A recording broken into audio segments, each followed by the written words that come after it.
Okay, good day to everybody. Here we are. It is February 1st, and we begin the third book of the Bible, the Old Testament, the book of Leviticus. And so let me read to you as I've been doing, and I'm going to continue to do that throughout our time together. Let me read to you the book, the introduction in the Wesley Study Bible to the book of Leviticus. So here it is. The first word in the book of Leviticus, and in Hebrew it's the word Lev, is the Hebrew title, and I'm ad-libbing a little here, and it means the Lord. It means the Lord. Now, when you get to the Greek translation, it's Leviticus, and it is really that pertains to the Levites. Okay. But in the Hebrew title, it means the Lord called. The Lord summoned Moses to the tent of meeting, laid out the patterns of worship and of daily behavior for the Levites, who are the tribe of Moses, as well as for all the tribes of Israel, of whom the Lord had said, "You shall be for me a priestly kingdom and a holy nation." This is for all the people. The tribal name and the priestly calling of the Levites led to the later Greek translators of the book to give it the name we use today, Leviticus. Moses and Aaron, along with their tribe, are to help the Israelites establish their calling and character as God's people. The book is set forth as a manual for the sacrificial system and as a guide to the offerings and for ethical behavior. It endures as an invitation to holiness. Holiness is the central issue and principal teaching of the book. For those of us who are Methodists who are following this, holiness is an important part of our tradition, a part that we need to, I think, get back to be honest. Let me find my spot since I was ad-libbing there. The priests are called to hard work, hard study, and hard discipline. Every discipline for priests and for people is a path to the knowledge of and experience with the glories of God's holiness. The nation is taught how to approach God, who is separate from them in cleanness, purity, and unbearable light, and who defined holiness in the glory and perfection of the divine nature. The Hebrew term for holy appears in one form or another more than 100 times in this book. The purpose of Leviticus is to awaken people to sin as God sees it. And according to the covenant relationship between the Lord and their tribe, Moses is to teach them how to follow the paths of righteousness in formal patterns of worship and how to make sacrifices of atonement to cover their iniquities, their sins. So that's the book of Leviticus. And, you know, we're going to go through stuff again, as I said, the next two books. I'm going to have stuff that doesn't interest us, but this is an important part of the canon because it really sets down laws and how the people are to operate. And it's going to be important when we get to the New Testament and Jesus is hashing over the interpretation of the law with the religious leaders, and Paul when he's dealing with certain understandings of the law. All of this will come back into focus. So this is important. So today it's chapters 1 through 4. And what do we get? Well, we get mention of different kinds of offerings. And so one of the things we get, I mean, maybe the first thing I should do is back up a little bit and talk about how the book is divided. So you get chapters 1 through 7 of the book, which are going to be about laws pertaining to the sacrifice. So we're getting into those first 4 chapters today.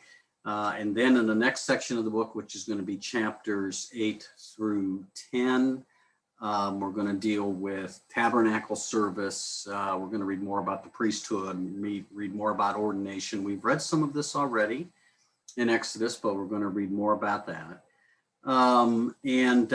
Then up in chapter 11, we're going to get a discussion of food, kosher laws. What is it that the Israelites are allowed to eat, and what are they forbidden, and how are they going to prepare food? Because it's not just in Judaism, it's not just what you eat and don't eat, it's how you fix it. You can eat beef, in Judaism, unlike you can't eat pork, but you can eat beef, but you have to eat it a certain way. You have to prepare it a certain way for it to be clean. You get discussions about purification and atonement, and then we're going to get the prohibitions about slaughter and how you cannot slaughter animals and the significance of blood and what blood means. And then you will get laws concerning sexuality and sexual crimes. There'll be all kinds of prohibitions there, and regulations in general about Israel's holiness, and again, qualification of animals. Holy days, talk about annual days, which I find, that's getting to the end of Leviticus, I find that to be a more interesting part of this book when they outline the annual days and the feasts and what they're about. And then you're going to get laws about the sabbatical year, the year of Jubilee. What is all of that that's prescribed in Leviticus? That's going to be important too when we get to Luke, because Luke is going to say, now that Jesus has come, we are in one big year of Jubilee. So it's important we understand what Jubilee is in order to understand what Luke is trying to say about Jesus in his gospel. All right, so we get to these first 4 chapters that concern these 5 types of offerings. There are 5 types of offerings that we have read in chapters 1 through 4. And those 5 types of offerings are divided into 2 groups. So the first group that we get in chapters 1 through 3 are gift offerings. They're called gift offerings, and there's 3 types of gift offerings: burnt offerings, grain offerings, and the sacrifices of well-being.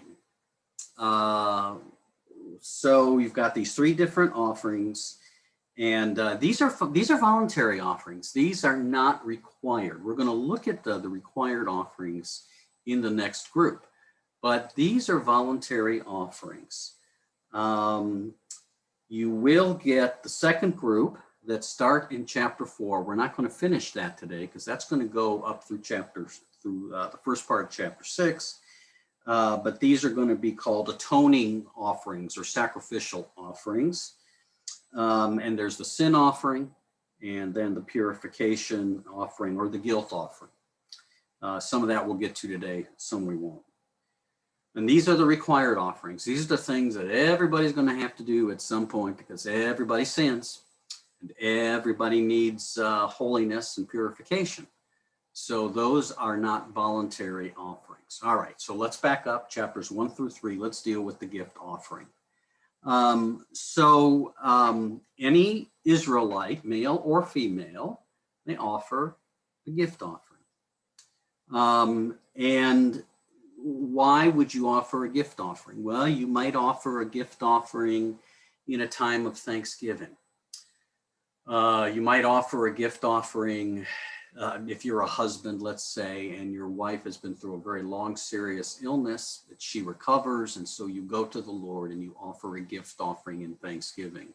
You might offer a gift offering at the marriage of a son or a daughter to thank God for how you have been blessed. So these are voluntary offerings. These are not required, but these are a way of saying thanks to God for your blessings, for anything that you have been through, all kinds of offerings. You might offer a gift offering in remembrance of your deliverance from Egypt, right? I just want to thank God personally for how he's delivered our people. So you go and you offer a gift offering. So there's 3 types of gift offerings as we read in chapter 1. You get the first offering is probably, the first gift offering is what you would call the cream of the crop offering. It is like, the gift offering supreme, so to speak. And that is the offering of an animal. It's a burnt offering, and you offer the animal and the flesh, and all of it is offered up to God. All of it is burnt on the offering. There's and there are stipulations for how that is to be offered. One of the interesting things, by the way, that we'll get to when we get, well, I'm getting ahead of myself. I'm getting too excited about some of this stuff. Maybe this is more interesting than I led you to believe.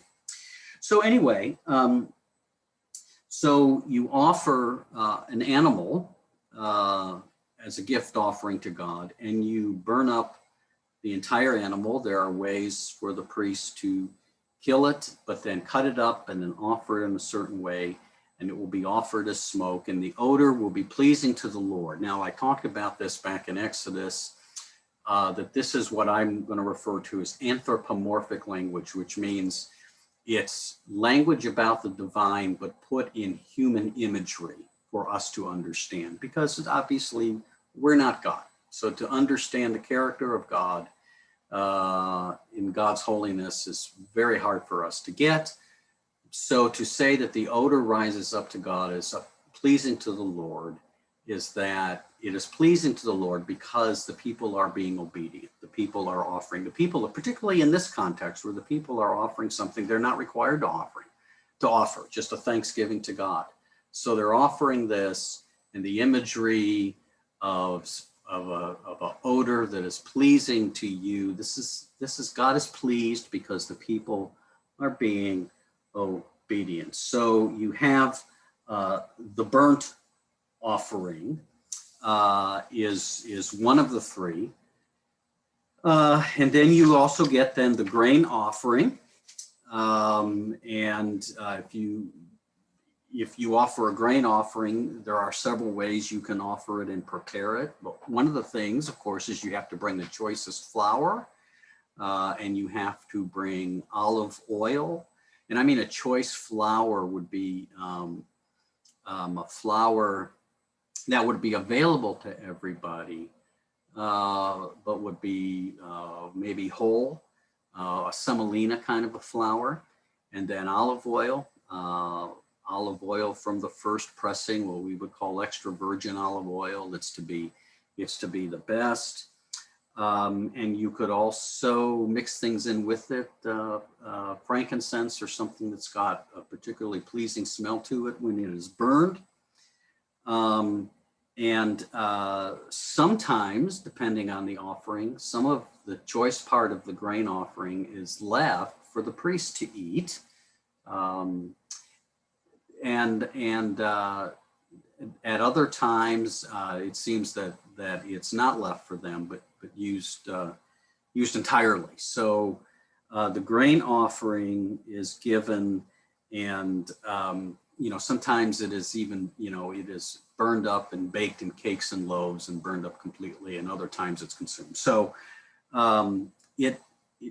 so sometimes the grain offering is complete that's being offered. Sometimes you offer a token, and the rest of the offering goes to the priest. I guess that's the best way to say this. And so that is the grain offering. And now two important points that are mentioned is it says you will not offer the grain offering with leaven or honey.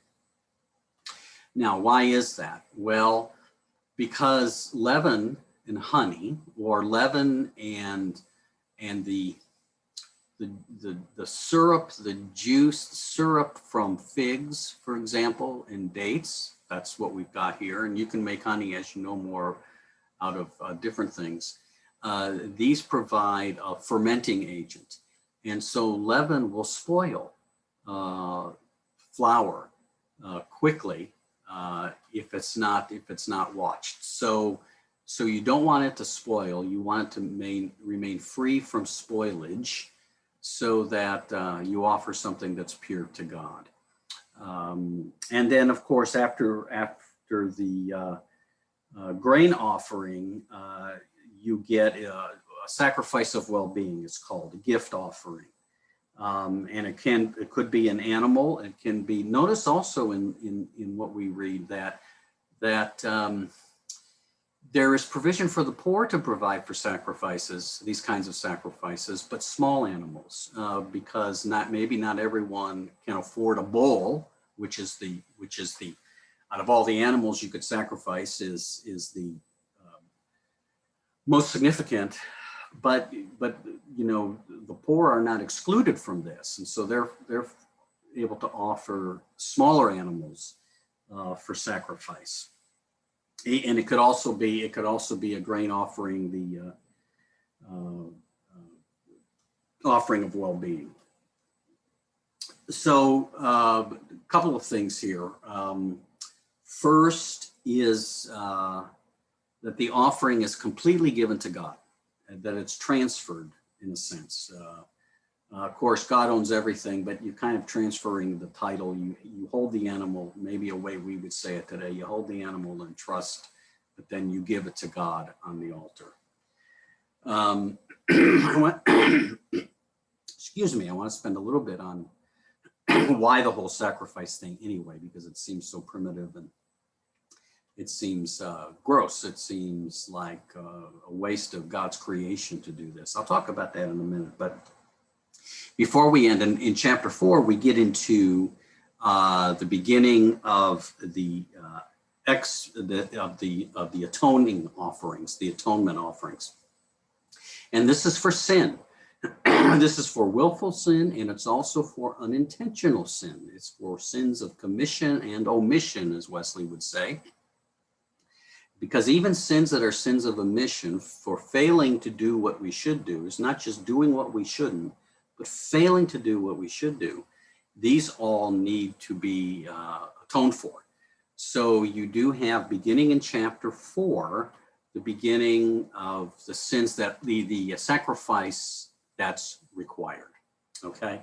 Now, let's talk a little bit about what's going on here with sacrifices and why are they necessary. So one of the things I'm going to say, in my opinion, not everybody would agree with me on this, but in my opinion, you know, God, as I have said in other devotions and will continue to say, is that God continues to accommodate himself in the world. God who is eternal, God who is holy, God who is pure, in order to work within time and space with human beings, God must accommodate himself to our context, right? Because we couldn't take it if God tried to have us accommodate to his, and we wouldn't know what to do with it. So there's things that God does in accommodating. The world of sacrifice, the world of sacrificing animals, and offering things to God, to the deity, is just part of the stuff of the situation that Israel is in. And so God works with them and deals with them in ways that would be known to them, okay?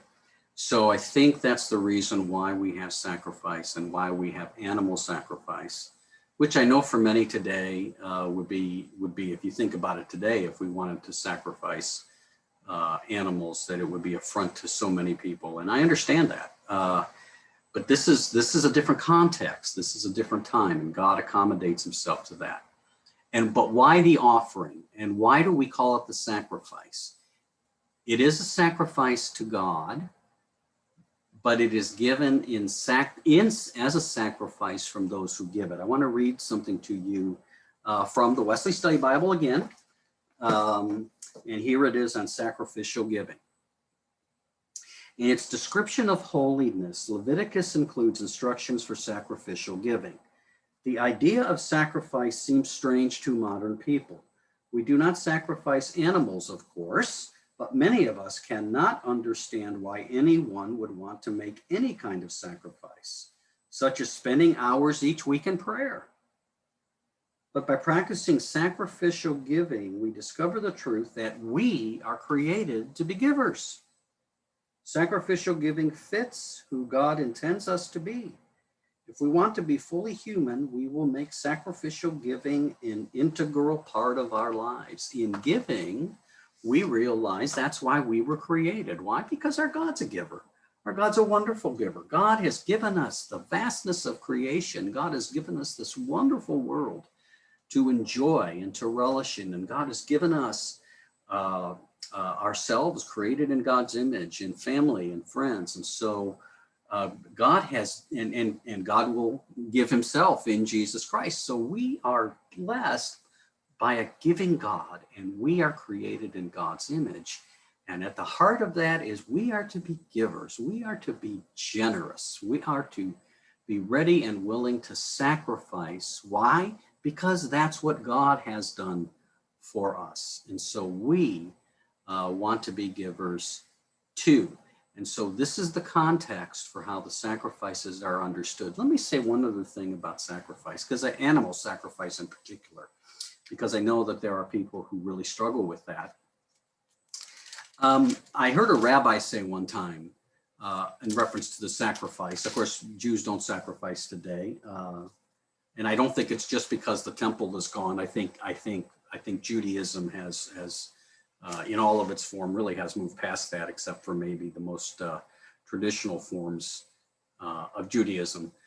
But I heard a rabbi say one time that in the sacrifice of the animal, and this is not just a sacrifice on the altar, it refers to an animal sack being butchered for food. That first of all, in Judaism, the way you kill an animal is as humane as possible. You don't have the slaughterhouse where animals can be butchered very inhumanely. Not only do you try to kill the animal as humanely as possible, another thing that you do is you thank God. You thank God for the gift of life that this animal is giving for your life, for your continued existence.